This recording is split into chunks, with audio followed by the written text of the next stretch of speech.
बॉम्बे बना मुंबई, मद्रास बना चेन्नई, मैसूर बना कर्नाटक और उड़ीसा बना ओडिया। चलो यार, शहरों के नाम बदलने तक तो ठीक है, लेकिन भाई पूरे देश का नाम बदलना है और वो भी विश्व मंच पर जहां भारत का नाम जगह जगह पर रोशन है, बात कुछ हजम नहीं हुई भाई। आखिर क्यों इंडिया का नाम भारत लिख रही है बीजेपी सरकार? क्या ये एक पब्लिक स्टंट है 2024 के जनरल इलेक्शंस के लिए? क्या इसके पीछे कोई एस्ट्रोलॉजी का राज छुपा है, या फिर ये बस एक राजनीतिक एजेंडा है? लेकिन भाई क्यों मोदी सरकार नाम बदलने को पुश कर रही है? दोस्तों, आपको कैसा लगेगा जब इंडिया को औपचारिक रूप से भारत कहा जाएगा? जैसे कि भारतीय स्पेस रिसर्च ऑर्गेनाइजेशन ने अंतरिक्ष में चंद्रयान 3 भेजा है, या तो रिजर्व बैंक ऑफ भारत, या फिर स्टेट बैंक ऑफ भारत। अरे यार, क्या पता नाम चेंज करने से एसबीआई के लोग लंच टाइम में काम करने लग गए। देखो दोस्तों, कुछ ऐसे ही विचार लोग इंटरनेट पर प्रस्तुत कर रहे हैं कि अगर ऑफिशियली इंडिया को भारत कर दिया गया तो काफी सारी ऐसी चीजें हैं जहां सिस्टम पे सिस्टम बैठाना मुश्किल हो सकता है, या फिर अपना पूरा सिस्टम ही हिल सकता है। क्यों हिला डाला ना? दोस्तों, G20 की 18वीं मीटिंग जो कि दिल्ली के न्यू पार्लियामेंट में होने वाली है, उसमें उपस्थित रहने वाले सभी मेहमानों के आईडी कार्ड्स में इंडिया नहीं बल्कि भारत लिखा जाएगा। और यार, इतना ही नहीं बल्कि भारत के प्रधानमंत्री श्री नरेंद्र मोदी अब जहां भी विजिट करेंगे तो वहां उनके पर्चे में भी लिखा जाएगा prime minister of Bharat, prime minister of India नहीं। और G20 समिट के इनविटेशन कार्ड में भी लिखा गया है प्रेसिडेंट ऑफ भारत। अब देखो, इस समिट का मोटिव क्या है ये अगर आपको नहीं पता तो यहाँ पे मैं आप सबको बता दूं कि इसका मेन मोटिव है वसुवैध कुटुंबकम की भावना और महत्व को पूरी दुनिया में फैलाना। One earth, one family, one future. और दोस्तों, नाम बदलना यार कोई छोटा मोटा काम नहीं है।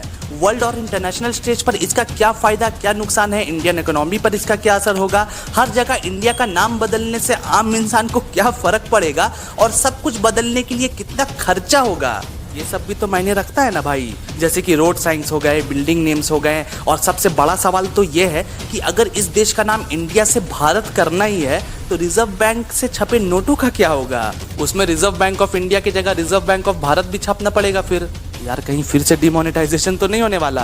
यार, ज्यादा पैसे घर में मत रखा करो, समझे? बैंक में रखो, नहीं तो दिक्कत में तुम ही लोग फंसोगे। वैसे दोस्तों, अगर आप जानना चाहते हो कि इंडिया में पैसे कैसे छापे जाते हैं तो उसके ऊपर भी आपको हमारे चैनल पे वीडियोस मिल जाएंगी, तो लिंक डिस्क्रिप्शन में है, जाकर चेकआउट कर सकते हो। लेकिन भाई, पहले इस वीडियो को पूरा देख लो, उसके बाद जाकर देख लेना दूसरी वीडियो भी। खैर, इस मुद्दे की गर्मी पकड़ते ही सामने आते हैं कुछ और भी सवाल, जैसे कि भाई आखिर सरकार ये नाम क्यों बदल रही है? इंडिया का नाम और इसके पीछे की हिस्ट्री क्या है? क्या भारत को कोई फायदा होगा या फिर नुकसान झेलना पड़ेगा? भारत को नए नाम के साथ दुनिया कैसे देखेगी? क्या बीजेपी सरकार सिर्फ अपने आने वाले 2024 के इलेक्शन के लिए ये सब कुछ कर रही है? इंटरनेशनल लेवल पर देश का नाम बदलना, क्या ये प्रॉब्लम इनवाइट करेगा? आखिर क्या है पाकिस्तान का रिएक्शन बीजेपी सरकार के इस एक्शन का? वैसे इससे कोई फर्क तो पड़ता ही नहीं, लेकिन दोस्तों फिर भी आपके मन में ये सवाल तो जरूर आ रहा होगा कि यार, इंडिया का हो या भारत, क्या फर्क पड़ता है? तो दोस्तों, बड़ा फर्क पड़ता है। और इस वीडियो को पूरा देखने के बाद, अच्छे से समझने के बाद आपको हमारे देश का नाम भारत में तब्दील कैसे हुआ ये बात अच्छे से समझ आ जाने वाली है। तो यार, इसलिए वीडियो को पूरा जरूर देखना। चलो दोस्तों, अब इन दोनों नामों के इतिहास को समझने की कोशिश करते हैं। रिपब्लिक ऑफ इंडिया यानी कि हमारा ये देश, जिसके ऐतिहासिक दो छोटे नाम हैं, इंडिया और भारत। और देश के कुछ हिस्सों में इसको हिंदुस्तान भी कहा जाता है। हाँ, तो भाई ये कि इंडिया और हिंदुस्तान को अगर साइड में रखे तो भारत नाम कैसे पड़ा हमारे देश का? ये सवाल तो आपके मन में आया ही होगा ना। तो भाई, भारत शब्द को प्राचीन विश्व में आर्यवर्तों के राज्यों का जिक्र जिसमें त्रिदेव में हुआ है, एज वैदिक ट्राइब ऑफ भारतास, उसमें लिया गया था। और ऐसा भी कहा जाता है कि श्री राम के छोटे भाई और महाराजा श्री दशरथ के सुपुत्र भारत के नाम पे ही इस देश का नाम रखा गया है। और दोस्तों, इतना ही नहीं, हमारे पुराणों में तो इसे विशाल नाम भारतवर्ष भी दिया गया है, जिसका अर्थ है जमीन का वो टुकड़ा जो साउथ में पानी और नॉर्थ में बर्फ के बीच में स्थित है। लेकिन भाई, वेस्टर्न पार्ट में इसे इंडियन सब कॉन्टिनेंट भी बुलाया जाता है, जिसके ही शॉर्ट फॉर्म को इंडिया, INDIA बोला गया है। और अगर आपको जानना है कि हिंदुस्तान नाम कैसे पड़ा, तो भाई मुगल राज्य में भारत को हिंदुस्तान भी कहा गया था। तो ठीक है, यहाँ तक समझ आ गया, ऑल क्लियर। तो अब बात करते हैं आजादी के बाद की। तो दोस्तों 1950 में जब हमारे देश का संविधान लिखा गया था तो उसके आर्टिकल 1 में इंडिया के ऑल्टरनेटिव नाम के तौर पर इसे भारत भी नाम दिया गया।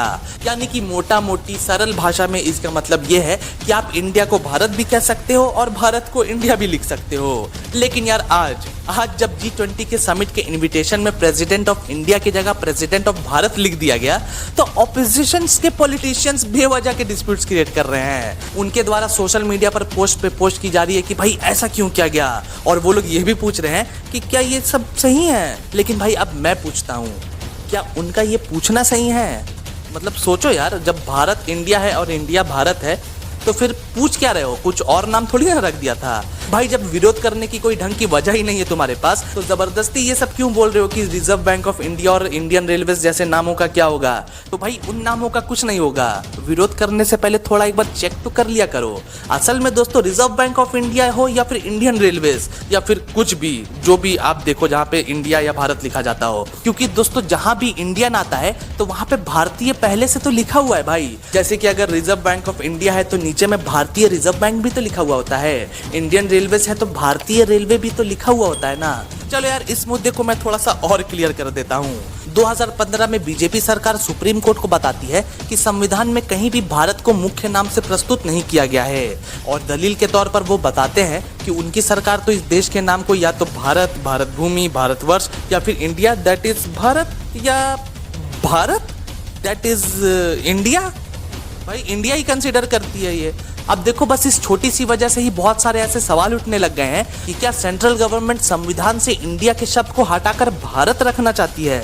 लेकिन 2016 में बीजेपी के इस अपील को खारिज करते हुए सुप्रीम कोर्ट इस केस को डिसमिस कर देती है। लेकिन बीजेपी सरकार फिर से 2020 में इस नेम को चेंज करने को पॉसिबल करने की कोशिश करती है, लेकिन फिर भी वही होता है जो कि पिछली बार हुआ था, केस डिसमिस कर दी जाती है। भारत के सर्वोच्च न्यायाधीश S.A. बोबडे बताते हैं कि दोनों नामों को संविधान में लिखा गया है और इंडिया को पहले से ही भारत कहा भी जा रहा है, और इसलिए इस मुकदमे का कोई भी अर्थ नहीं है, कोई भी दम नहीं है इसमें। पहले 4 सालों तक बीजेपी सरकार ने फिर से कोशिश की, लेकिन भाई फिर से कोई भी नतीजा नहीं निकला। अब दोस्तों इस रिसर्च से हमें जो भी समझ आता है वो ये है कि सुप्रीम कोर्ट के सर्वोच्च न्यायाधीश के अनुसार कॉन्स्टिट्यूशन ऑफ इंडिया को ही भारत कहा गया है, तो इसलिए जहाँ पे भी इंडिया वर्ड यूज होगा वहाँ पे भारत शब्द का इस्तेमाल करने में भी किसी को कोई खासा दिक्कत नहीं होनी चाहिए। और बस इसलिए ही हम प्रेसिडेंट ऑफ इंडिया को प्रेसिडेंट ऑफ भारत भी कह ही सकते हैं ना। तो अगर इन नामों से ही अगर मेहमानों को दिल्ली में बुलाया जा रहा है तो आखिर प्रॉब्लम है क्या भाई? अब देखो आपको ये सवाल का जवाब तो मिल ही गया होगा कि आखिर इंडिया को भारत नाम क्यों दिया गया है। देखो दोस्तों बीजेपी सरकार तो हमारे पुराणों में लिखे शब्द भारतवर्ष को महत्व दे रही है और संविधान में भी भारत लिखा गया है। हमने इस वीडियो के अंदर हिस्ट्री के बारे में भी बात की कि आखिर इस देश को कौन सा नाम कहाँ से मिला है। तो दोस्तों इसलिए देश को इंडिया से भारत होने में फायदा तो पहुंचेगा, और वो फायदा ये है कि हमारी आने वाली जो पीढ़ी होगी वो हमारे संस्कार और शास्त्रों को नहीं भूलेगी और भारतवर्ष के गौरवशाली इतिहास को याद कर गर्व से कहेगी कि हम भारतीय हैं। भारत को दुनिया एक आत्मनिर्भर देश और शक्तिशाली महासत्ता के रूप में देखेगी, जो कि अपने इतिहास को नहीं भूलता और आत्मसम्मान के लिए कुछ भी कर सकता है, जिसका श्रेय केवल और केवल बीजेपी सरकार को ही जा रहा है भाई। अब दोस्तों सवाल ये है कि क्या ये बीजेपी का 2024 में आने वाले इलेक्शन के लिए कोई स्टंट है ताकि उनको हिंदुओं के तरफ से वोट्स मिल सके? तो भाई इसके जवाब में मैं आप सबको 2 बातें बताता हूँ। बीजेपी की सरकार बनी 2014 में और उन्होंने 2015 में ये मुद्दा सुप्रीम कोर्ट में उठा दिया था, तो क्या तब उन्हें वोट्स चाहिए थे? फिर दूसरी बार भी जब ज्यादा सीटों के साथ उनकी सरकार बनी 2019 में, तो उन्होंने फिर से सुप्रीम कोर्ट में इंडिया को भारत करने की बात की थी, तो क्या तब भी उन्हें वोट्स की जरूरत थी? इलेक्शंस तो जीती गए थे वो।